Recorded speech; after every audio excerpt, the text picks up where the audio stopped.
em Reis, né? Primeiro Reis, capítulo 19, hoje. Página 411, na suja. Então, meus irmãos, da última vez, hein, a gente tinha visto como Elias tinha recebido a ordem de voltar para o Acabe, informá-lo que agora, depois de 3 anos, ele ia voltar com a chuva, hein? O Acabe foi, até se encontrou com os profetas, teve toda esse tumulto, né, que os profetas tentaram agradar, tentaram invocar os falsos profetas, os falsos deuses, que não deu certo, e que depois Elias conseguiu, então, através disso, a vontade de Deus, obviamente, comprovar que esses profetas eram falsos, acabou matando, no mínimo, os 450 de Baal, mas eu acredito eu, até talvez os outros 400 que servia a Jezebel, a rainha, a Jezabel. Então, hoje a gente vai então continuar, prosseguir com o 19, capítulo 19. Depois do 19, eu já vou passar para 2 reis, onde tem o arrebatamento do Elias. Assim a gente consegue fechar a vida e o ministério de Elias na terra, hein? Lembrando que Elias foi o único foram só 2 que foram levados, arrebatados, vivos para o Senhor, né? Que foi Enoque e Elias. Então, eu vou só fechar aqui. Você quer que feche a outra? Não, acho que agora já. Pode deixar aberto. 19, capítulo 19 de 1 Reis, hein? Versículo 1. Começamos no versículo 1. Certo? Isso. Acabe, que é o rei, hein, contou a Jezabel tudo que Elias havia feito, incluindo o modo como havia matado todos os profetas de Baal. Por isso, Jezabel enviou esta mensagem a Elias: que os deuses, com D minúsculo, lógico, me castigam, fala ela, né, severamente, se até amanhã, nesta hora, eu não fizer a você o que você fez aos profetas de Baal. Então, ameaçou ele, né? Ameaçou, exatamente. Agora, ela está desafiando, hein? Agora, imagina, a gente tem que imaginar o que acontece na cabeça da Jezabel. Ela não estava presente. O rei, ele foi lá, contou para ela. Ele falou: rapaz, morreu todos os profetas, ele matou. Então falta pouco para ele me matar também. Não é? Imagina, você matou 450, 800 profetas. Agora, uma mulher, rainha, nem, porque na época a mulher não tinha todo esse cacife como tem hoje, hein? Então ainda uma mulher. Então, na verdade, ela estava assim, não vou falar a palavra, mas ela estava com muito medo. Né? Essa ameaça é uma ameaça por medo. Não que ela tenha, ela viu que ela não tem mais poder, que os profetas dela já se foram, os deuses dela não conseguiram ascender, então não tinha poder nenhum. Então ela ficou completamente derrotada. Então ela está ameaçando por medo.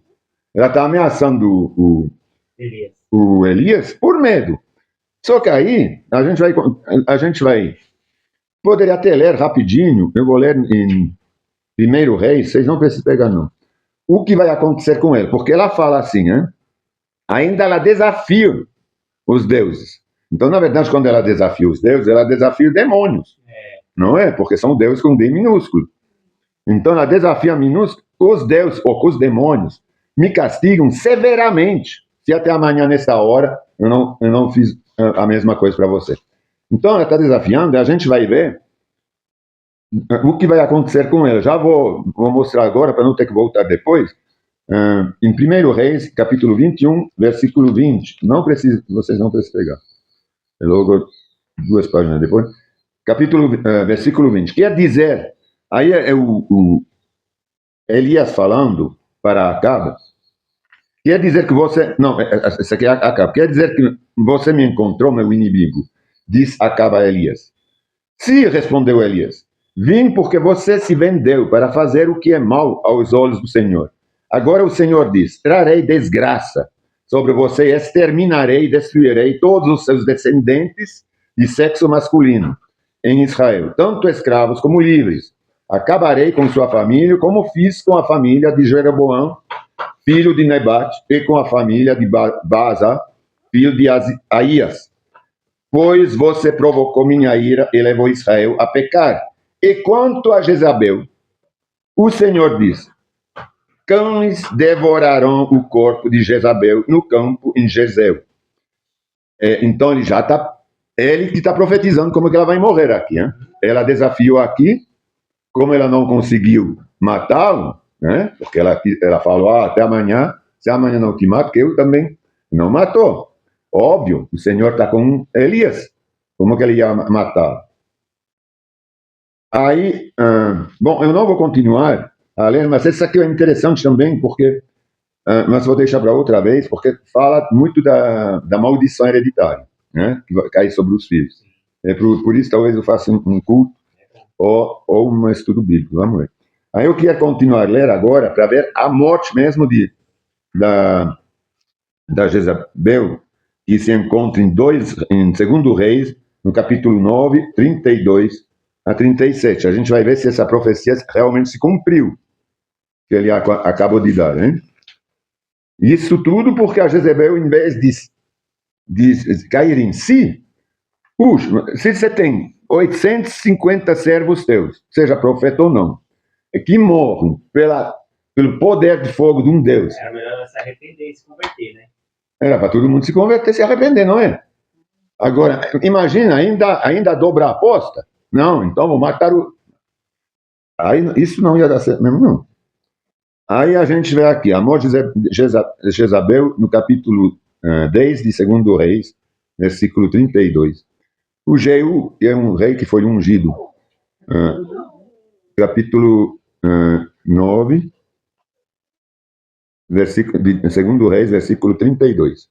Jeú olhou para cima, viu Jezabel, foi um rei ungido por Elias, viu Jezabel na janela e gritou: quem está do meu lado? Do lado de Jeú. 2 ou 3 eunucos olharam para ele. Jogam-na para baixo, ordenou Jeú. Eles a jogaram da janela, e o sangue espirrou na parede e nos cavalos, e Jeú atropelou o corpo com as patas de seu cavalo. Em seguida, Jeú entrou no palácio, comeu, bebeu. Depois disse: alguém vai sepultar aquela maldita mulher? Pois ela era filha de reis. É página 433, meu irmão. 433. Achou? Versículo, agora estou no versículo 34 do 9. Em seguida, Jeú entrou no palácio, comeu e bebeu. Depois disse: alguém vai sepultar aquela maldita mulher, pois era filha de rei. Então ele tinha, mesmo que era maldito, como ele fala, tinha um cerimonial, porque era filho de rei. Mas, quando foram sepultá-la, só encontraram o quê? Crânio, os pés e as mãos. Exatamente. Quando voltaram e contaram a Jeú, ele disse: isso cumpre a mensagem do Senhor anunciado por meio do seu servo Elias, de Tisbe. Cães devorarão o corpo de Jezabel no campo de Jezreel. Seus restos serão espalhados como esterco no campo, de modo que ninguém será capaz de reconhecer. Então veja o que é desafiar, né? Dobrar a aposta contra Deus.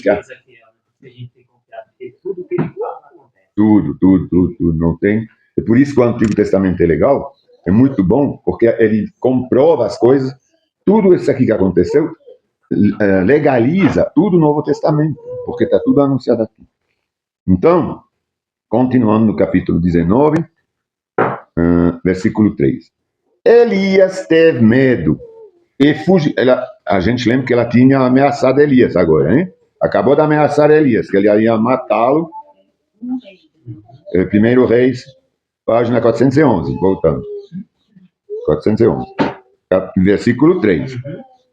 Elias teve medo, então, depois das ameaças de Jezabel, e fugiu para salvar a sua vida. fugiu. Elias fugindo. Olha que coisa absurda. Matou 850 ou 450 pelo poder do Eterno, e de repente está com medo de uma mulher que está ameaçando ele, que está derrotada. Entendeu? Ou com medo faz fazer para o homem. Ele faz fugir, largar as coisas, em vez de raciocinar. Não, calma aí. Você está me ameaçando? Você acha que Deus vai me largar? Ele acabou de estar comigo para matar 450, você está me ameaçando, eu tenho que fugir. Então ele se deixou seduzir pelo diabo. Aqui o diabo estava nos arredores, ele usou a Jezebel. Elias, em vez de resistir, falou, não, opa, isso é de Deus, ninguém toca em mim. Entendeu? Não, ele fugiu para salvar a sua vida. De repente teve medo de perder a vida. Foi para Berseba, uma cidade em Judá. E ali deixou seu servo, ainda deixou o servo ali. Falou, não, você fica aqui porque comigo você vai estar em perigo. Em vez de falar o contrário, não, fique comigo, porque Deus está comigo. Então você comigo não vai acontecer nada. Não, ele deixa o seu servo lá para fugir no deserto. Tudo errado, hein? Depois foi sozinho. Ou com medo faz te afastar de todo mundo. Foi sozinho para o deserto. Ele era uma autoridade, um líder. Tinha restabelecido a ordem com a autoridade de Deus. Agora está se encontrando sozinho. Porque não confiou no Senhor. Parou de confiar por causa de uma palavra maldita, de uma mulher maldita. Se deixou seduzir. Como a gente é fraca às vezes, hein? Depois foi sozinho para o deserto, caminhando o dia todo. Então, isso não foi, isso uma das raras vezes que não foi o Senhor que mandou ele para lá. Geralmente o Senhor sempre falava para ele, vocês lembram? Vá até lá. Eu estou te preparando, mas vá. Aqui não. Ele foi por medo. Não, ele não escutou o Senhor. Ele não estava dentro do... Não que o Senhor falou com ele ou não, mas ele tinha que confiar. Depois de tudo que tinha acontecido. Sentou-se debaixo de um pé de gesta ou de zimbro, hein? Em certas traduções, e orou, pedindo para morrer. Aí ele disse assim na oração: já basta, Senhor, disse ele, tira a minha vida, pois eu não sou melhor que meus antepassados que já morreram. Não é melhor? Sozinho, matando, cuidando de tudo. Isso não é depressão. Eu vou provar porque não é depressão. Eu vou provar agora. A gente vai ver. Esse aqui é medo, é falta de fé, mas não tem nada a ver com alguém de deprimido. Ele não estava deprimido. Como com um depressivo anda, sozinho, faz quilômetros dentro do deserto. Quando você está deprimido, você já fica no lugar onde você está, você já se entrega, tchau, não come mais, não bebe mais, tchau, não quer, agora quer morrer mesmo. Pedindo para morrer, já basta. É como quando você fala, Senhor, se eu corro, o bicho pega. Se eu fico, é a mesma coisa. Então, sou Deus, agora sou você. É como quando, se eu tiver crise de asma, coisa assim, você fala, sou você, Senhor. Quer tirar a minha vida, tira. Não tem problema, vou estar melhor com você. Se é a tua vontade. Não é a minha, mas se é a tua. Entendeu? Então, isso aqui não é nem medo, como a gente fala? Resiliência, na verdade. Nem resiliência porque resiliência hoje está visto num outro sentido. Mas é tipo uma abnegação, né? Você fala, você se conforma na situação, hein? Então, mas não é depressão, não. A gente vai ver por que não é agora. Então ele se deitou debaixo do pé de gesta e dormiu, tudo bem. Depois de um dia andando no deserto, estava cansado, hein? Enquanto dormia, o anjo o tocou e disse, levante-se e coma. Levante-se e coma. Agora imagine, você está dormindo, você sente alguma coisa que toca. Você pensa que é um sono, não é? Está dormindo. Aí você acorda, alguém me tocou, mas você não vê nada. Aí Elias olhou ao redor e viu, perto da sua cabeça, um pão assado sobre pedras quentes e um jarro de água. O que ele fez? Ele falou, puxa, então não era um sonho, não. Realmente veio alguém aqui. Mas ele só viu o pão, ele não viu o anjo. Ele comeu e bebeu. Olha a depressão que teve. Viu o pão, já comeu e bebeu. Então não é muito depressivo, não, hein? Ele já estava com fome de novo lá. Se deitou novamente e dormiu. O anjo do Senhor voltou, tocou mais uma vez e disse, levante-se e coma um pouco mais. Do contrário, não aguentará a viagem. Ou um depressivo que tem que fazer uma viagem. Esse aqui nunca se viu, hein? Não aguentará a viagem que tem pela frente. Agora a gente tem que entender aqui uma coisa. O Elias perdeu a fé. Ou como Deus é maravilhoso e grande. Ele perdeu a fé, ele fugiu sozinho, contra a vontade do Senhor, porque o Senhor não queria que ele fugisse. Essa aqui é certeza. Mas apesar disso, ele não o abandonou, o Senhor. Não, porque você tem medo, você não confia em mim. Ele não falou isso. Ele foi lá, mandou um anjo. Você vê a besteira que você fez. Você andou lá, sei lá quantos quilômetros no deserto. Agora levanta, come. Essa aqui como o cara que não transgrediu nada, mas que perdeu a fé. Que se deixou manipular pelo medo. O medo não vem de Deus, vem do diabo. Ele se deixou manipular pelo diabo, pelo medo que o diabo usou. Deus está lá agora para o ajudar. Então Deus, ele não precisa de alguém saudável. Quando a gente peca, não é que ele gosta, mas o pecado nos faz nos aproximar de Deus. Porque se a gente é perfeito, Deus não tem mais como mostrar sua graça com a gente. Então Deus é amor, ele vai com quem ele vai salvar o pecador, não o justo. Então, aqui ele pecou de uma certa forma. Ele se deixou abalar, mas Deus não abandona. Porque tem muita gente que pensa, não, agora eu pequei, Deus se afastou. Perdi tudo. Não. Não é assim que funciona.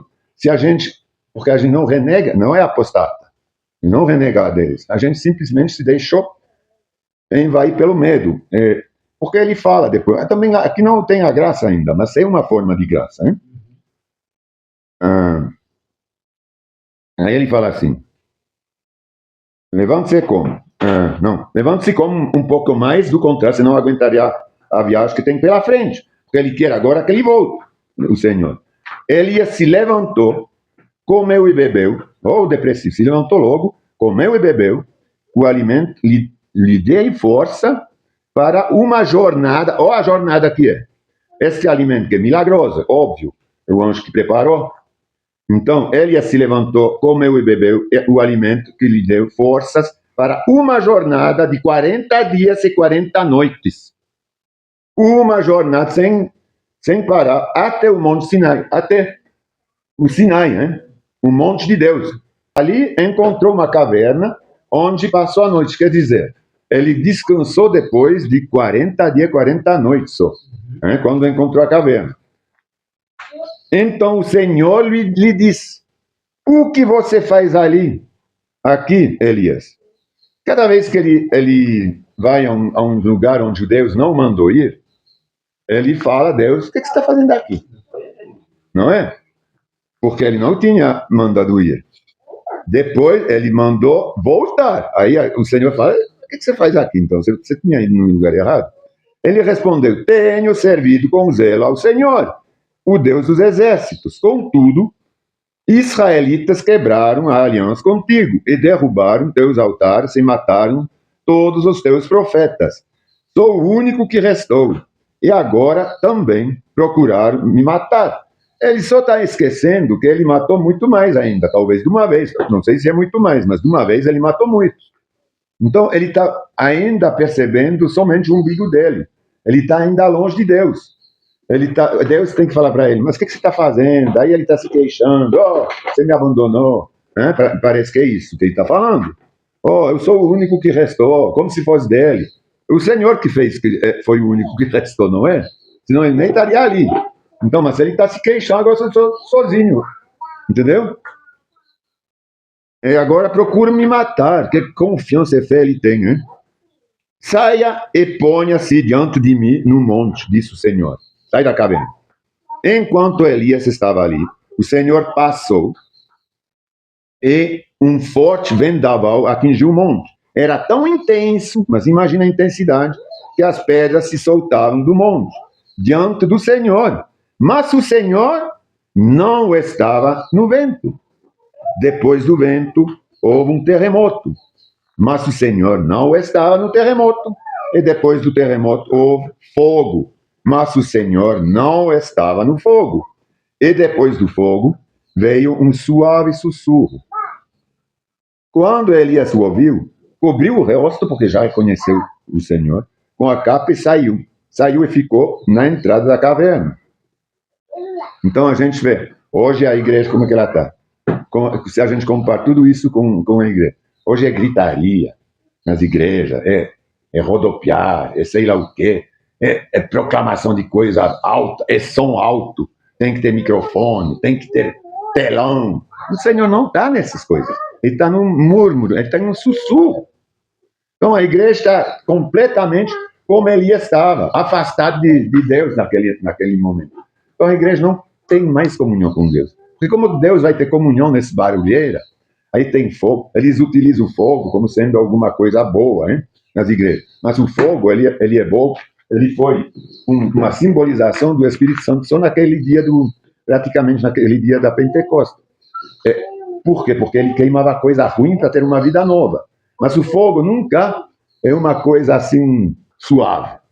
É uma coisa que vem para queimar. Né? Até o fogo. A gente muitas vezes confunde o fogo com o Espírito. O sopro do Espírito. Mas o Espírito é sopro. É sopro, é o ruá. Hein? O Espírito de Deus é sopro. É um vento. Ele sopra a vida. Então, ele não é fogo. Uma voz diz, seguindo, hein? De novo, o que você faz aqui agora, Elias? No sussurrando. Ele respondeu outra vez: tenho servido com zelo ao Senhor é o Deus dos exércitos. Contudo, os israelitas quebraram a aliança contigo, derrubaram teus altares e mataram todos os teus profetas. Só o único que restou e agora também quer me matar. Oh, então o Senhor lhe disse: volte pelo caminho por onde veio e vá para o deserto de Damasco. Quando chegar lá, unja Azael para ser rei da Síria. Agora ele dá a ordem, Senhor, agora você vai lá. O anjo tinha feito comido para ele voltar da onde praticamente ele tinha saído. Porque lá onde ele estava, ele fez, na verdade, se eu não me engano, eu tinha visto lá quantos quilômetros que era. Mas ele voltou da onde que ele estava, perto lá da Jezebel, na verdade. Ou vai agora, hein? Vamos ver. Então o Senhor lhe disse: volte pelo caminho por onde veio e vá até o deserto de Damasco. Quando chegar lá, unja Azael para ser rei da Síria. Depois unge também Jeú, neto de Ninzi, para ser rei de Israel, e unge Eliseu, filho de Safate, da cidade de Abel-Meolá, para substituir você como meu profeta. Quem escapar da espada de Azael será morto por Jeú. E quem escapar da espada de Jeú será morto por Eliseu. No entanto, preservarei 7.000 de Israel que nunca se prostraram diante de Baal, nem o beijaram, que não foram idólatras. Né? Hoje tem, até nas igrejas, principalmente na igreja estatal, gente que beija, hein? As mãos de ídolos, de pau ou de pedra, ou os pés. Então, isso aqui é tudo maldição, hein? Que se perpetrou ainda até hoje. Hein? Então, aí quando aqui ele está falando de ungir, a gente não está contado que ele foi até a Síria para ungir o Azael, porque naquela época a Síria era completamente contrária a Deus. Né? Então, é quase impossível ele ter ido lá, ele teria sido morto. Então, não tem relato que ele foi realmente ungir fisicamente, esses dois. Nem o Jeú, nem o Azael. Ele só foi ungir fisicamente, repassar o ministério dele como que é? O Eliseu. Esse aí sim, ele foi. Agora, os dois outros, a gente é mais espiritual, hein? Que vão ser mortos espiritualmente, que vai acontecer, eles vão realmente ser mortos também fisicamente, mas sem essa unção é espiritual, ela não é física, porque é quase impossível ele entrar como servo de Deus na Síria naquela época, hein? É impossível, na verdade. Aí, continuando, Elias partiu então ao encontro de Eliseu, filho de Safate, arando um campo. Havia 12 parelhas de boi no campo, e Eliseu arava com a última parelha. Elias se aproximou de Eliseu, lançou sua capa sobre os ombros dele e continuou a caminhar. Então Eliseu deixou os bois ali, correu atrás de Elias e disse: calma aí, primeiro me deixe-me dar um beijo de despedida para meu pai e minha mãe, então te seguirei. Elias respondeu: pode voltar, mas pense no que lhe fiz. Então, o que acontece aqui? Imagine, o Eliseu está com 24 bois. 24 bois arando, são 12 farelhas, né? 12 fares de boi. Arando um campo, deve ser um campo enorme. Então, era uma pessoa bem de vida. Quem tem 24 bois arando. Ele largou tudo para seguir Deus, né? Aí ele joga a capa e fala: me segue. Ele fala: não, então tudo bem. Agora, mas eu vou anunciar para todo mundo o que eu estou fazendo. Estou mudando de vida. Estou largando o mundo. Estou indo agora para o ministério de profeta, para seguir a Deus. Então ele quis marcar essa despedida. Ele fez uma despedida do mundo.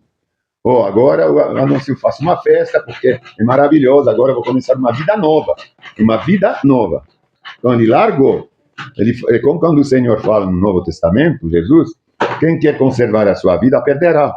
Mas quem a dá para mim, quem me segue, a ganhará. Uma coisa assim, né? Então, quem quer guardar a vida por causa do mundo, ele vai a perder. Mas quem a dá para ele, a ganhará. Eliseu, então, voltou para sua parelha de bois e os matou. Usou a madeira do arado para fazer fogo e assar a carne. Distribuiu a carne para o povo da cidade e todos eles comeram. Então partiu com Elias como seu ajudante. Ele não partiu em todas as honras.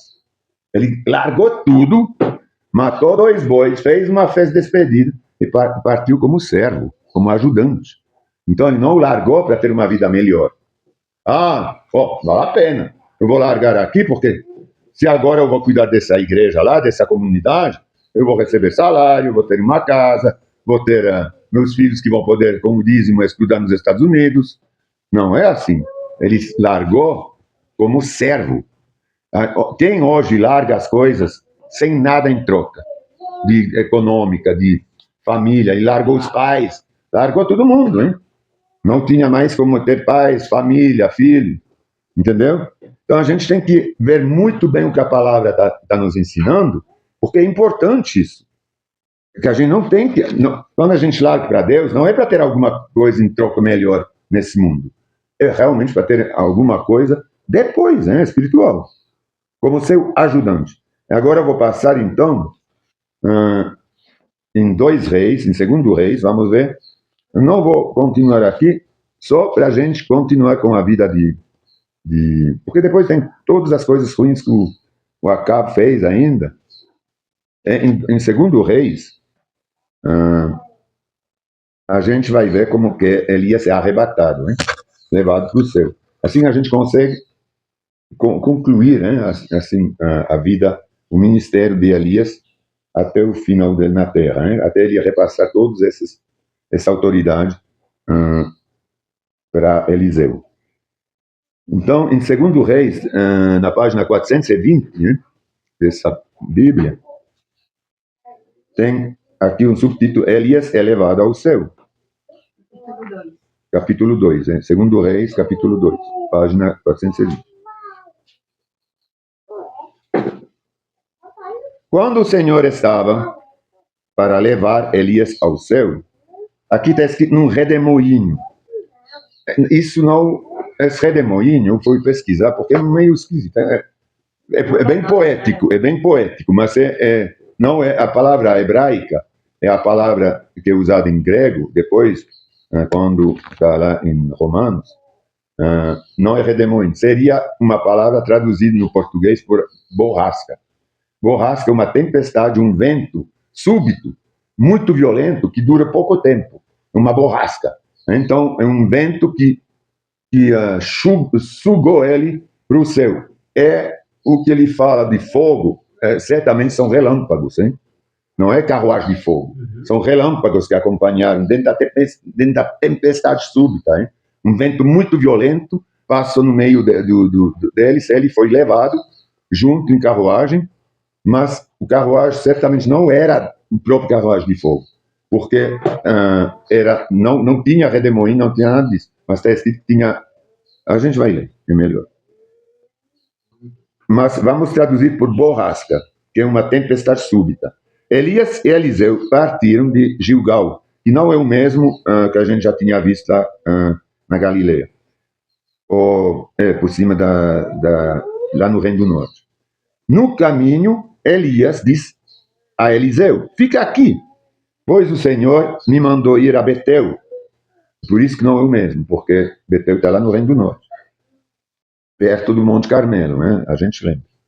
Eliseu, porém, respondeu: tão certo como vive o Senhor, e tão certo como a sua própria vida, não o deixarei.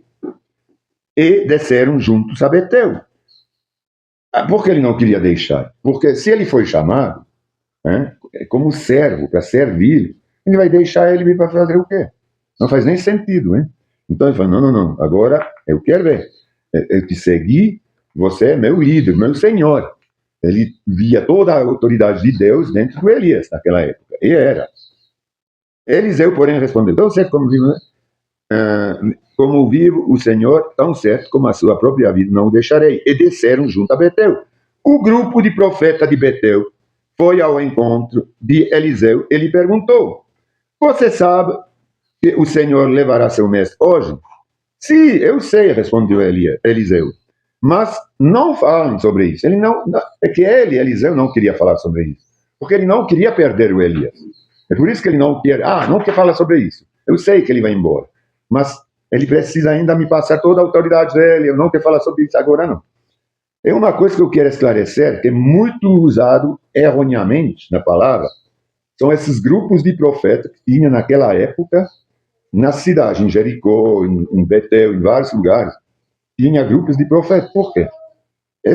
Os profetas de Deus que restavam, que não tinham sido mortos por Acabe, você acha que eles andavam nas ruas, aqui, assim, opa, a vida é boa. Né? Então eles se juntavam, como eles eram perseguidos pra caramba. Era perseguido para ser mortos. A Jezebel, Acabe queria matar todos os profetas de Deus. Mais ainda depois da ameaça de Jezabel, hein? Então, imagine um profeta que eles viram na rua que estava morto, não tinha como escapar. Então, eles se juntavam, onde estava por região, para se esconder, para comer, para beber. Você acha que o profeta podia ir lá, vamos atrás de comida? Não, tinha que ser muito bem organizado, escondido, para não morrer. Então, aí eles falam, porque isso já está escrito em lugar nenhum, que são escolas, essa cidade tinha escolas de profeta. Tem bíblias que falam, até hoje, em nova tradução, que eram de escolas de profeta. Isso não é verdade. Nunca foram escolas de profeta. Isso foram redutos de profetas, confinamentos de profetas, por medo, para não ser morto. Entendeu? Então, cada cidade tinha, por região, eles se juntavam para poder sobreviver. Então, isso não tem... Porque hoje eles estão falando, não, você vê, para justificar as escolas de teologia. Não, na época já tinha escolas de profetas, vê que eles viviam em grupo. Eles estudavam, oravam, lógico, devia estar orando para estudar. Mas não era nada pensado, a gente vai se juntar. Você não é profeta, você quer ser profeta? Vem no grupo. Aqui você vai participar de um ensinamento profético. Isso não existe, não. Isso eram profetas já nomeados, já escolhidos por Deus, que se tiveram que se juntaram por perseguição, por ser perseguidos. Eles tomaram decisões ali juntos. Tá junto para poder sobreviver.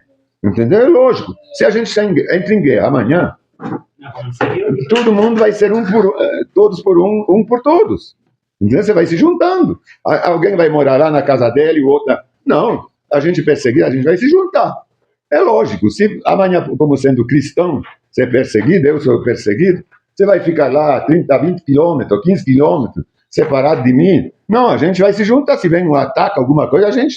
É bíblico isso, né? É bíblico, a gente é mais forte.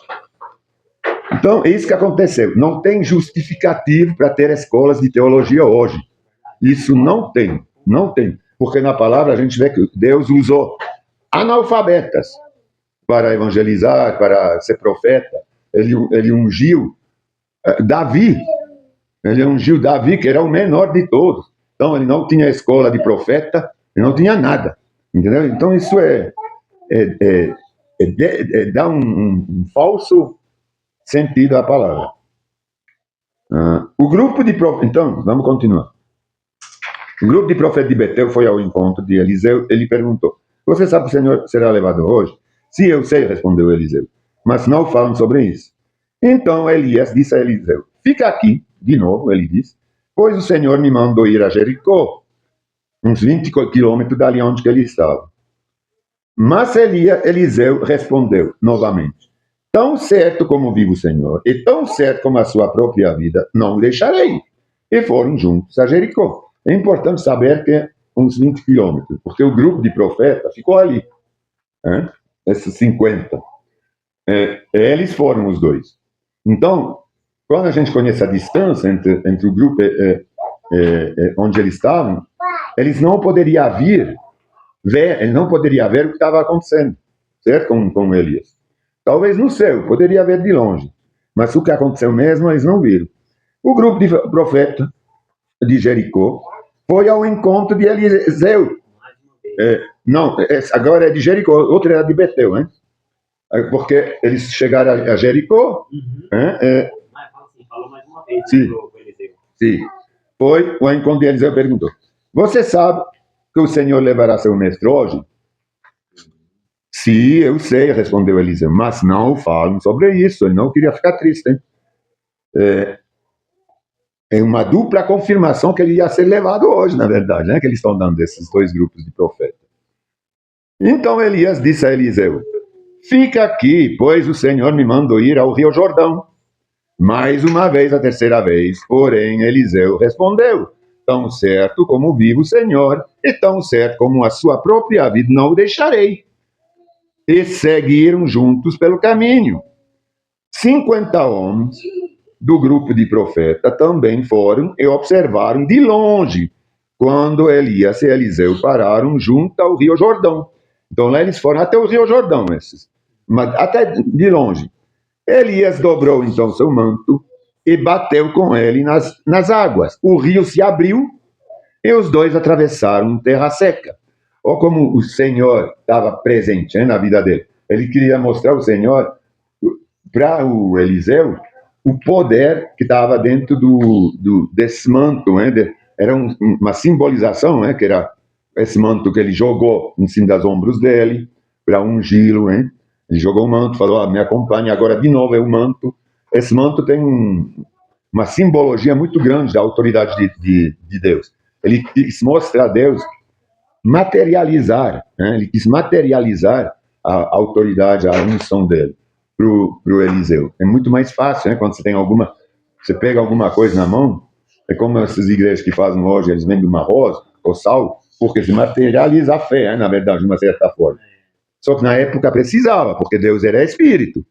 Só que depois Jesus veio em carne para encarnar Deus. Então ele não precisava mais, porque todo mundo viu. Então hoje não precisaria mais. E não precisa mais. Porque a gente tem a fé para crer. Lá tinha as obras. Tudo isso é traduzido em obras. Em fé, lógico. Aí, vamos escutar aqui. Quando chegaram a outra margem, o rio se abriu e os dois atravessaram em terra seca. Isso nos lembra quando o mar se abriu também. Quando é uma nova jornada, imagina um rio que se abre. Você atravessa para uma nova jornada, também uma nova vida, uma nova etapa. Porque é uma coisa que era impossível. É como uma salvação, quando você se converte, você começa uma nova vida. Então, 50 anos. Quando chegar à outra margem, Elias disse a Eliseu: diga-me o que posso fazer para você antes de ser levado embora. Agora sim, Elias falando: o que eu posso fazer para você antes de ser levado embora? Eliseu respondeu: peço-lhe que eu receba uma porção dobrada do seu espírito e me torne seu sucessor. Elias respondeu: o que você pediu é uma tarefa difícil, porque ele já tinha muita autoridade, ele queria o dobro. Mas, se o se é muito importante, me vir quando eu for separada de você, receberá o que pediu. Caso contrário, não será atendido, terá uma porção normal. Não é que ele não seria profeta nem sucessor, será, mas normal. De repente, enquanto caminhava, de repente, é por isso que eu falo que é uma borrasca, e não é assim um redemoinho, entendeu? É realmente uma borrasca, uma coisa súbita, hein? Que vem de repente, uma tempestade curta, repentina. De repente, enquanto caminhava e conversava, surgiu uma carruagem de fogo, puxada por cavalos de fogo. Passou entre os dois e os separou. E Elias foi levado para o céu num redemoinho, que não é, que é uma borrasca. Essa carruagem de fogo, esses cavalos de fogo, certamente são relâmpagos, porque na borrasca ele é acompanhado de ventos violentos e raios, hein? Então, claro que poeticamente é muito mais bonito ver uma carruagem de fogo, com cavalos de fogo subir, mas isso não existe no texto original. Não há redemoinho, não há esse tipo de coisa. Então é por isso que no texto original está escrito tempestade. Eu não anotei a palavra nem grega, nem hebraica, mas podem conferir. São tempestades, não tem nada de fogo, de redemoinho. Fogo até tem, mas são, na interpretação mais certa, seriam relâmpagos. E quando ele sumiu de vista, Eliseu rasgou as roupas no meio, em sinal de luto, hein? Opa, pegaram meu senhor. Porque para Eliseu, Elias era seu senhor. Ele falou, agora foi embora. Então ele rasgou suas roupas em sinal de luto. Arrasado, na verdade, por ter perdido Elias.